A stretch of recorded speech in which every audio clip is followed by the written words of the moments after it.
Hello everyone. आजच्या लेक्चरला आपण start करणार आहोत different aspect of strategic cost management. आता डिफरंट ऍस्पेक्ट म्हणजे काय, तर त्याच्यामध्ये काय दिलेलं बघत. Company are engage in decision making. Company ही कायम डिसिजन मेकिंग मध्ये एंगेज असते.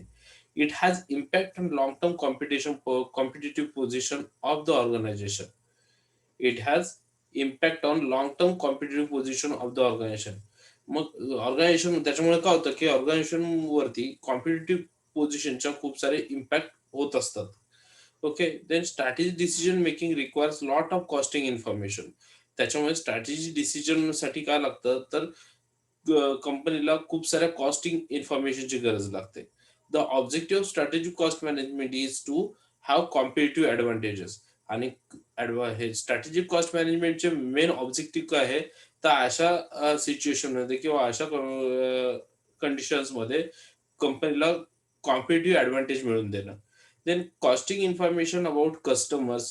मग कोणकोणती कॉस्टिंग इन्फॉर्मेशन तुम्हाला त्यावेळेस डिसिजन मेकिंगसाठी प्रोव्हाइड करायची असते, तर costing information about customers, customers विषयी कॉस्टिंग इन्फॉर्मेशन, सप्लायर्स विषयी and different product design is required to achieve the objective of strategic cost management.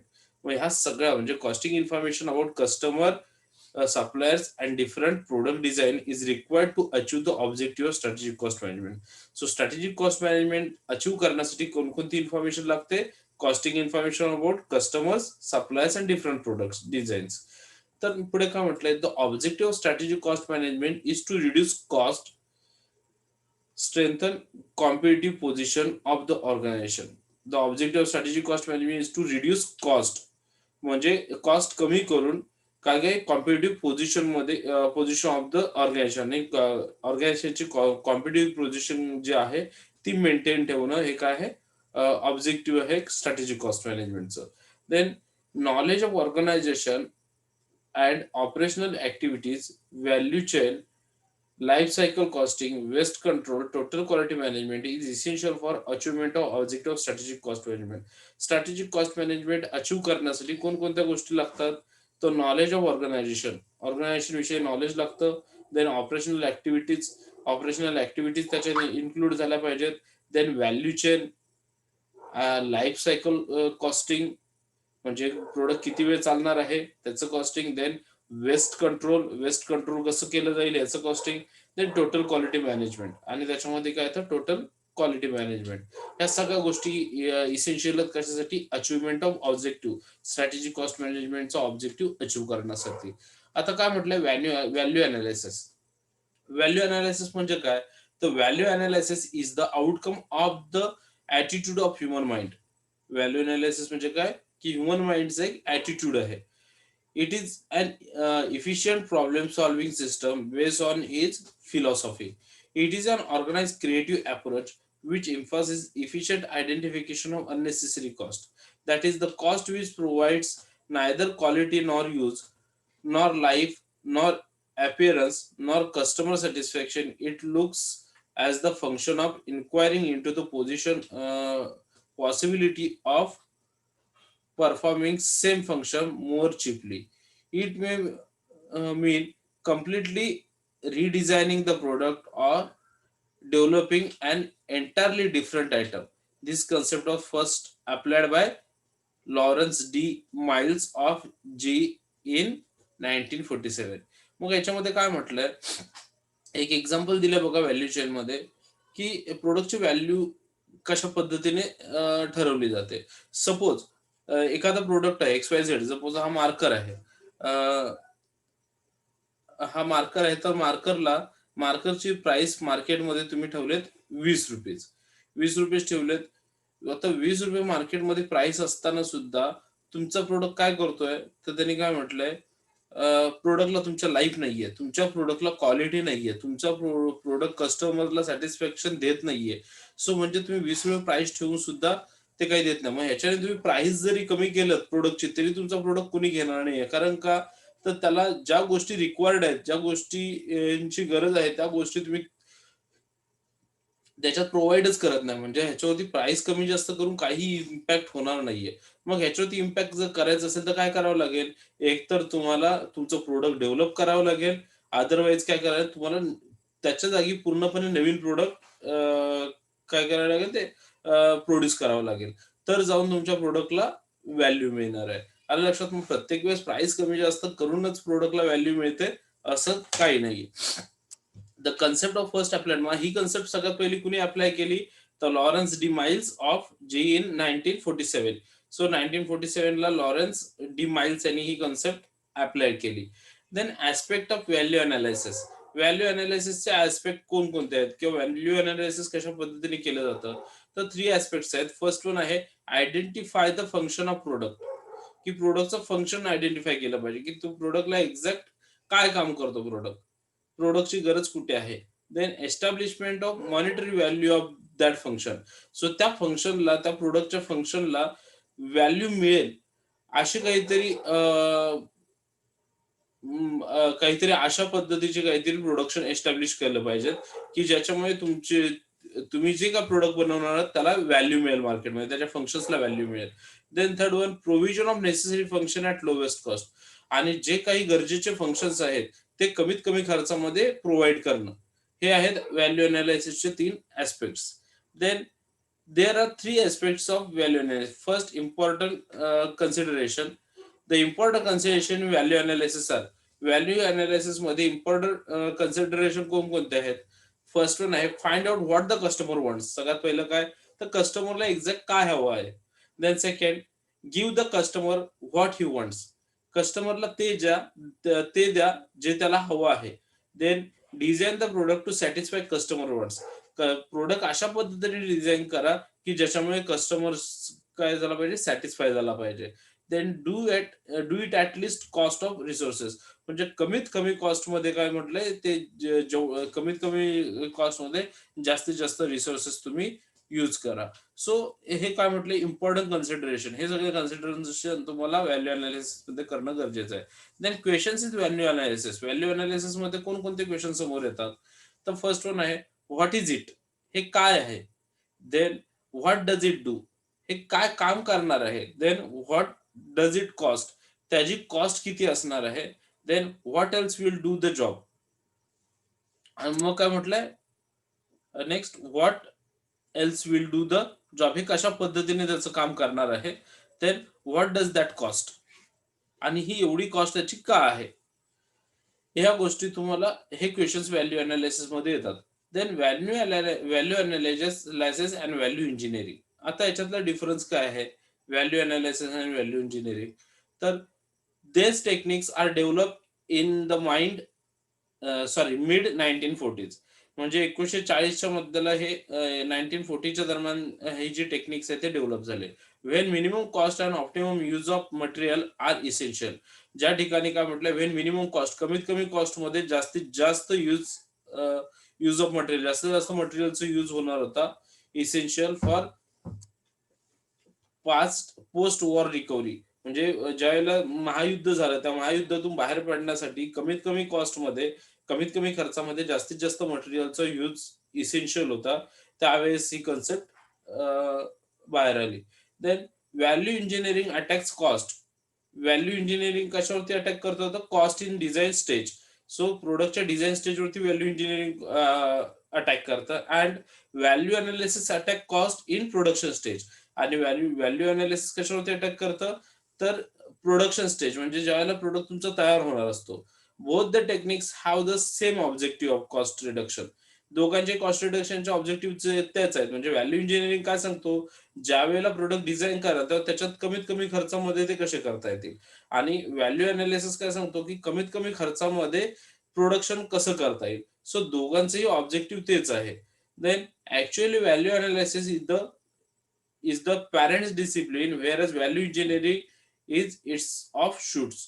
म्हणजे काय, जर तुम्हाला व्हॅल्यू अनालिसिस जे आहे ते एका पालकाच्या म्हणजे डिसिप्लिन, थोडक्यात नियमाप्रमाणे चालतं, पॅरेंट्स डिसिप्लिन प्रमाणे चालतं. तर व्हॅल्यू इंजिनिअरिंग काय करतं, तर ते न करण्यामागची कारणं देतं किंवा ते टाळण्यामागची कारणं देतं, की डिझाईन करण्यामागे तुम्ही जर जास्त खर्च येत असेल तर तो कसा टाळता येईल.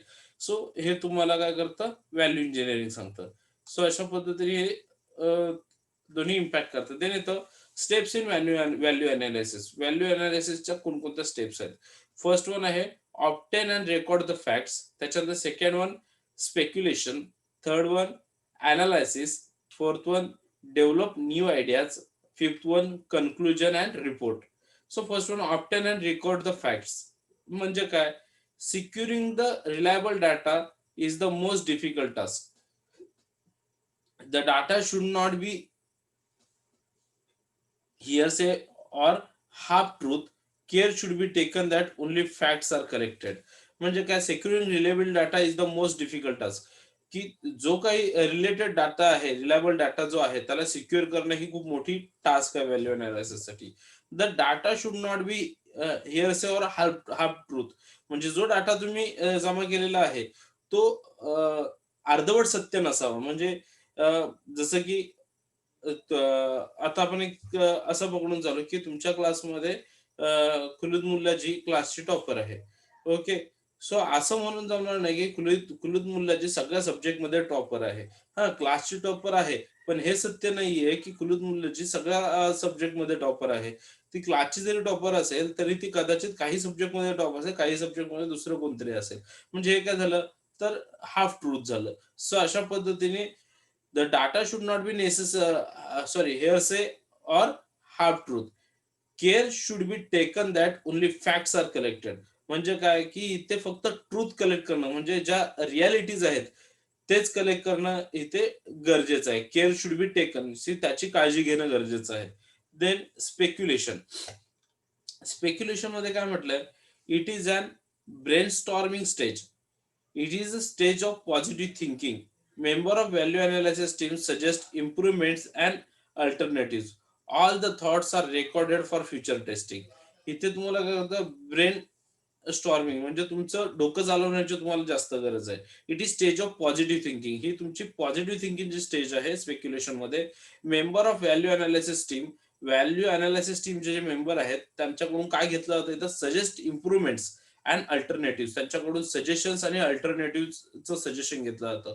All thoughts are recorded for further testing. आणि ते सगळे टॉस जे काही थॉट्स त्यांच्याकडून घेतलेले आहेत ते रेकॉर्ड केले जातात. कशासाठी? तर पुढच्या टेस्टिंगसाठी. देन येतं analysis. Each idea is analyse and assessed for feasibility of manufacturing and use. The probable cost of each design is calculated. काय म्हटलं? each idea is analyzed and assessed for feasibility of manufacture and use. The probable cost of each design is calculated. म्हणजे याच्यामध्ये काय की प्रत्येक idea जी मिळेल, each idea is analyse and assess. प्रत्येक मिळालेल्या आयडियाचा उपयोग कशासाठी केला जातो? तर मॅन्युफॅक्चर आणि यूज. तर प्रोडक्ट मॅन्युफॅक्चरिंगसाठी आणि तो यूज कसा करायचा या ठिकाणी किंवा आयडिया मॅन्युफॅक्चर आणि यूज कसं केलं ते यासाठी प्रत्येक आयडिया यूज केली जाते. The probable cost of each design is calculated. मग काय की प्रत्येक डिझाईनसाठी किती कॉस्ट येऊ शकते त्याची प्रोबॅबिलिटी इथे कॅल्क्युलेट केली जाते अनालिसिस मध्ये. देन येतं development of new ideas. At this stage the best ideas are shortlisted for further investigation. या ठिकाणी ज्या काही बेस्ट आयडिया असतील म्हणजे ज्या काही आयडिया आपण कलेक्ट केल्या त्याच्यापैकी बेस्ट आयडिया जे असतील त्या फर्दर इन्व्हेस्टिगेशनसाठी काय केल्या जातात? शॉर्ट लिस्ट केल्या जातात. Then actual prototype drawing samples and models may be produce. आणि त्याच्यानंतर काय केलं जातं? ऍक्च्युअल प्रोटोटाइप ड्रॉइंग्स काही बनवले जातात, सॅम्पल्स बनवले जातात आणि मॉडेल्स मे बी प्रोड्यूस. आणि त्या पद्धतीचे मॉडेल्स प्रोड्यूस केले जातात. This helps accurate evaluation of propose design. हे काय करतं की तुमचा जो प्रपोज डिझाईन आहे, तुम्हाला जे काही प्रोडक्ट बनवायचं आहे त्याचं जे काही डिझाईन आहे त्याचं ॲक्युरेट इव्हॅल्युएशन करण्यासाठी हे मदत करतं. Then conclusion and report. Last one काय येतं? Conclusion and report. At this stage full report is produce for consideration of management. The report content. याच्यामध्ये पूर्ण रिपोर्ट बनवला जातो. म्हणजे वरून जे आपण बघितलं obtain record the facts, speculation, analyze, development of new ideas, हे सगळ्यांचं काय केलं जातं? एक फुल रिपोर्ट बनवला जातो मॅनेजमेंटसाठी. द रिपोर्ट कंटेन्स मध्ये रिपोर्टमध्ये काय काय असतं? Summary of proceeding of meeting includes the ideas put forward. म्हणजे ह्याच्यामध्ये समरी असते की मीटिंगची प्रोसिडिंग कशी व्हावी आणि त्याच्यामध्ये ज्या काही आयडिया तुम्ही घेतलेल्या आहेत त्या पुढे फॉरवर्ड केल्या जातात. Sketches of the present and propose design. त्यानंतर जे काही तुम्ही डिझाईन बनवलेलं आहे, त्याचे स्केचेस जे आहेत अ, ते मॅनेजमेंटच्या समोर मांडले जातात, प्रेझेंट केले जातात. Then summary of the present and propose cost. त्याच्यानंतर जी काही तुमची प्रेझेंट अँड प्रपोज कॉस्ट आहे, त्याची एक समरी तयार केली जाते. Then balance sheet of capital outlay against saving. त्याच्यानंतर तुमच्या सेव्हिंग अगेन्स्ट तुमच्या बॅलन्स शीट बॅलन्स शीटनुसार कॅपिटल आउटले कसं आहे, ते तुम्हाला काय केलं जातं, प्रेझेंट केलं जातं ह्या रिपोर्टमध्ये. Then value engineering. आता व्हॅल्यू इंजिनिअरिंगचा मीनिंग काय आहे? Target costing is the outgrowth of the concept of value engineering. It is the cost reduction and process improvement. काय म्हटलं? Target costing is the outgrowth of the concept of value engineering. Value इंजिनिअरिंगचा target काय आहे? तर target costing of outgrowth. म्हणजे कितीपर्यंत तुमचं costing केलं पाहिजे प्रोडक्ट बाहेर पडूपर्यंत किंवा प्रोडक्ट फुलफिल होऊपर्यंत किती टार्गेट तुमचं असलं पाहिजे, हे कशामध्ये ठरवलं जातं? Concept of value engineering. Then it is cost reduction and process improvement techniques. हे काय आहे? तर व्हॅल्यू इंजिनिअरिंग काय आहे? तर कॉस्ट रिडक्शन, कॉस्ट कमी करणं अँड प्रोसेस इम्प्रुव्हमेंट टेक्निक्स, आणि प्रोसेस इम्प्रूव्ह करण्याची टेक्निक्स आहे. It utilize information collected about the product design. Product design विषयी जी काही इन्फॉर्मेशन मिळालेली आहे, ती कशी युटिलाइज करता येईल, अँड प्रोडक्शन प्रोसेस, आणि त्याच्यावरती प्रोडक्शन प्रोसेस कसं करता येईल. And then examine various attributes of the design and processes to identify candidates for improvement efforts. ते काय म्हटलंय, की त्या प्रोडक्शन प्रोसेस कसं करता येईल, प्रोडक्शन प्रोसेस करता येईल, आणि देन एक्झामाइन व्हेरियस ॲट्रिब्यूट्स, आणि त्याच्यामध्ये वेगवेगळे ॲट्रिब्यूट्स काय आहेत ते एक्झामाइन करता येतील of the design and process. कशासाठी? तर डिझाईन करण्यासाठी आणि प्रोसेस करण्यासाठी. टू आयडेंटिफाय, मग त्याच्यातून ते काय आयडेंटिफाय आहे? Candidates for improvement efforts. So efforts इम्प्रुव्हमेंटसाठी जे कॅन्डिडेट्स जे आहेत ते त्याच्यातून आयडेंटिफाय करणं, हे व्हॅल्यू इंजिनिअरिंग मध्ये केलं जातं. आता त्याचे स्टेजेस कसे आहेत? तर ISU JU motors limited is leading Japanese manufacturer of automobiles. काय म्हटलंय? ISU JU मोटर्स लिमिटेड हे काय आहे? It is a leading Japanese manufacturer of automobiles. Automobiles मधले एक लीडिंग जापनीज मॅन्युफॅक्चरर कंपनी आहे. Then buses and both light and heavy duty trucks. हे काय मॅन्युफॅक्चर करतात? तर bus plus light and heavy duty trucks. At this company, value engineering has been developed to cover all stages of product design and manufacturer. ह्या कंपनीमध्ये value engineering जे आहे ते काय काम करतं? व्हॅल्यू इंजिनिअरिंग कुठे डेव्हलप केली जाते? To cover all stages of product design and manufacture. म्हणजे प्रत्येक मॅन्युफॅक्चर डिझाईनच्या किंवा मॅन्युफॅक्चर किंवा प्रोडक्ट मॅन्युफॅक्चरिंगच्या किंवा प्रोडक्ट डिझाईनच्या प्रत्येक स्टेजला इथे तुम्हाला व्हॅल्यू इंजिनिअरिंग डेव्हलप केलेली दिसेल. 3 different stages of V E. Value इंजिनिअरिंगचे 3 स्टेजेस दिलेले आहेत. Zeroth, first and second looks. म्हणजे त्यांनी 3 स्टेज दिलेले आहेत व्हॅल्यू इंजिनिअरिंगच्या. 3 स्टेजमध्ये काम करतात. झिरोथ म्हणजे zero, first and second looks are use in the design phase increase functionally new product. ज्यावेळेला नवीन प्रोडक्ट बनवण्यासाठी ह्या 3 स्टेज ते काय करतात? इम्प्लिमेंट करतात किंवा डेव्हलप केलेले आहेत. त्यातली पहिली zeroth look value engineering. Zero लुकमध्ये काय म्हटलेलं आहे? It is applied at the early stage of new product design. म्हणजे नवीन प्रोडक्ट ज्यावेळेला तुम्ही डिझाईन करता त्याच्या सुरुवातीच्या स्टेजला हे अप्लाय केली जाते.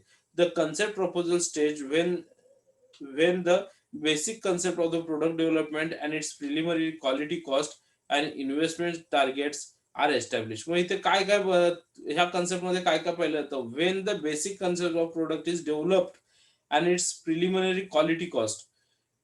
प्रोडक्ट डेव्हलप कसं करता येईल, त्याच्यानंतर त्याची क्वालिटी कॉस्ट कशी ठरवता येईल, and investment targets are establish. आणि इन्व्हेस्टमेंट किती ठेवायचं त्याच्यावरती त्याचे टार्गेट्स काय केले जातात, ते एस्टॅब्लिश केले जातात त्या झिरो व्हॅल्यू इंजिनिअरिंगला. Then first look value engineering. त्याच्यानंतर झिरो झाल्याच्यानंतर first look value engineering. First look value engineering मध्ये काय काय केलेलं आहे? It is applied in the last half last half of the concept proposal stage and throughout the product planning stage. At this stage, the producer's quality, functionality, and selling price are determined. काय म्हटलंय?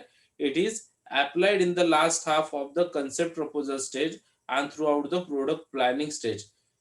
It is applied the last half of the concept proposal stage. म्हणजे concept जिथे तुमची कन्सेप्टची proposal ज्या ठिकाणी तुम्ही तयार करता त्याच्या शेवटच्या टप्प्यामध्ये फर्स्ट लुक जे आहे व्हॅल्यू इंजिनिअरिंग ते अप्लाय केली जाते and through out the product planning stage. आणि तुम्ही ज्या ठिकाणी प्रोडक्टचं प्लॅनिंग करतात त्या ठिकाणी हे अप्लाय केले जाते. At this stage the producer quality functionality and selling price are determine. मग त्या ठिकाणी कोणकोणत्या गोष्टींवरती लक्ष दिलं जातं? तर क्वालिटी फंक्शनॅलिटी, त्याची क्वालिटी कशा पद्धतीने प्रोड्युसर्स क्वालिटी फंक्शनॅलिटी की प्रोड्युसर कशा पद्धतीने क्वालिटी फंक्शन करणार आहे आणि सेलिंग प्राइस आर डिटरमाइन, त्याची सेलिंग प्राइस किती असणार आहे. A design plan is submitted and target cost is determined for each of the new vehicle measures functions. First look value engineering is done to increase the value of the product to increase its functionality without increasing cost. मग first stage मध्ये काय कशावरती भर दिला जातो? तर increase the value of the product, प्रोडक्टचं value increase करून टू इन्क्रीज फंक्शनॅलिटी, प्रोडक्टची व्हॅल्यू इन्क्रीज करायची आहे, प्रोडक्टचं फंक्शनॅलिटी इन्क्रीज करायचं आहे विदाउट इन्क्रीजिंग कॉस्ट. म्हणजे कॉस्ट न वाढवता प्रोडक्टची व्हॅल्यू कशा पद्धतीने इन्क्रीज करता येईल किंवा प्रोडक्टची फंक्शनॅलिटी कशी इन्क्रीज करता येईल हे पाहिलं जातं फर्स्ट लुक व्हॅल्यू इंजिनिअरिंग मध्ये. Then second look value engineering. Second look value engineering मध्ये काय म्हटलंय? It is applied at the last half of the product planning stage and the first half of the product development. काय म्हटलं? It is applied at the last half of the product planning stage. म्हणजे product प्लॅनिंगच्या last half मध्ये ह्याला apply केलं जातं and the first half of the product development and preparation stage. म्हणजे product ज्या वेळेला तुम्ही डेव्हलप करायचा विचार करता किंवा प्रोडक्ट बनवण्याचा विचार करता त्याच्या फर्स्ट हाफ मध्ये हा यूज केला जातो. At this stage the components of the vehicle major functions are identified and handmade prototypes are assembled. At this stage engineering improves the functionality of existing components. म्हणजे जेवढे कंपोनंट्स तुमच्याकडे available आहेत तेवढ्या components मध्ये functionality increase करण्याचं किंवा improve करण्याचं काम कुठे केलं जातं? तर सेकंड लुक व्हॅल्यू इंजिनिअरिंग वरती. ओके. देन येतं कॉस्ट कंट्रोल. कॉस्ट कंट्रोल मध्ये काय काय येतं? तो सॉरी कॉस्ट नाही, वेस्ट कंट्रोल. वेस्ट कंट्रोल मध्ये काय काय येतं? The waste is a material loss during production. म्हणजे प्रोडक्शनच्या वेळेला जे मटेरियल लॉस होतं किंवा जे वेस्ट होतं ऑर स्टोरेज ड्यू टू ई ऑपरेशन्स, म्हणजे ज्याच्यावरती तुमचं काम होणार नाही, जे खराब झालेलं मटेरियल आहे असं मटेरियल तुम्ही काय करता? Production storage due to exploration, chemical reactions किंवा केमिकल रिएक्शन मुळे खराब झालेलं काही मटेरियल असेल किंवा अनरिकव्हरेबल रिसाइड्यू, म्हणजे जे तुम्ही पुन्हा रिकव्हर नाही करू शकत, जे खराब एकदा युज केलं की पुन्हा नाही युज करत, श्रिंकेज, एटीसी, हे सगळं कशात येतं? तर वेस्ट मटेरियल मध्ये. Wastage may be visible or invisible. मग वेस्टेज दोन्ही प्रकारचं असेल, विजिबल किंवा invisible. It may be normal or abnormal. मग ते नॉर्मल असेल किंवा ॲबनॉर्मल असेल. Necessary step should be taken to reduce cost. मग याच्यामध्ये कशा पद्धतीने तुम्हाला कॉस्ट रिड्यूस करता येते? सो त्याच्यामध्ये फर्स्ट दिले स्क्रॅप. काय दिले? फर्स्ट दिले scrap. It is a residue material which has recovery value. It is incidental residue from the material used. Scrap can be controlled as follows.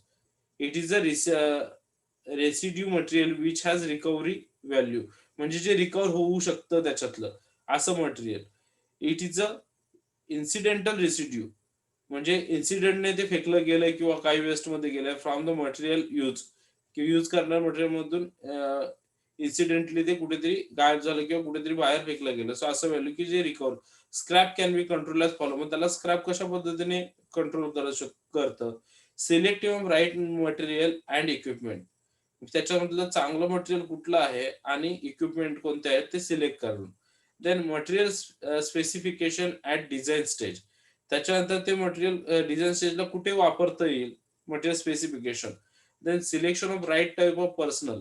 त्याच्यानंतर हे याच्यावरती कुठली लोक जास्त चांगल्या पद्धतीने काम करू शकतो, कोणते लेबर चांगले किंवा कोणता मॅनेजर चांगल्या पद्धतीने हँडल करू शकतो, त्या पद्धतीने पर्सन्स किंवा ह्युमन बिंग सिलेक्ट करणं. Then determination of acceptable limits of scrap.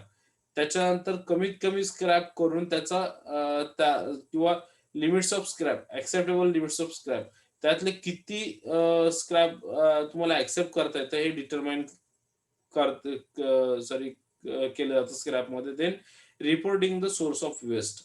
त्याच्यानंतर वेस्ट होण्याचे सोर्स कोणकोणते आहेत त्याचा एक रिपोर्ट जनरेट केला जातो. देन येतं स्पॉइलेज. सेकंड येतं spoilage. It is the production that fails to meet quality or dimensional requirement, and they are so much damage that is not possible to rectify. Hence, it is disposed of without further processing.